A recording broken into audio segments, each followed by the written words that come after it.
It seems the more important an issue is, the more the media keep it from we the people. What this UN official said should have been front-page news, but the media was silent. Christiana Figueres, who is the Executive Secretary for the United Nations' Framework Convention on Climate Change, admitted that the UN plans to destroy capitalism. But how? With climate change, via Allenby West. This is the first time in the history of mankind that we are setting ourselves the task of intentionally, within a defined period of time, to change the economic development model that has been reigning for at least 150 years since the Industrial Revolution, Figueres stated.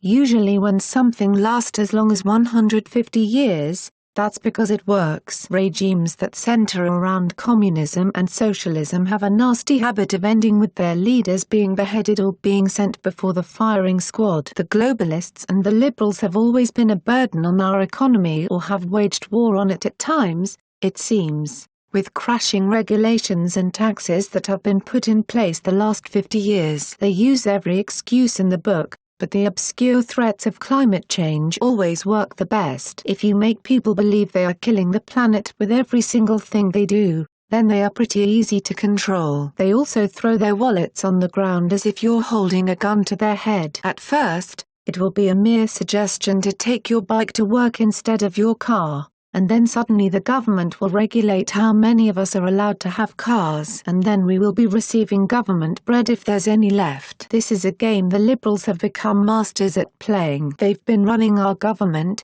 having $10,000 a plate benefits catering to Democrat lies, and brainwashing our children to be the next green warriors. But it's all a ploy to control the American people. Another excuse to put the money in their pockets. The media continue to shout of Armageddon, so the American people give over everything to put it to a stop.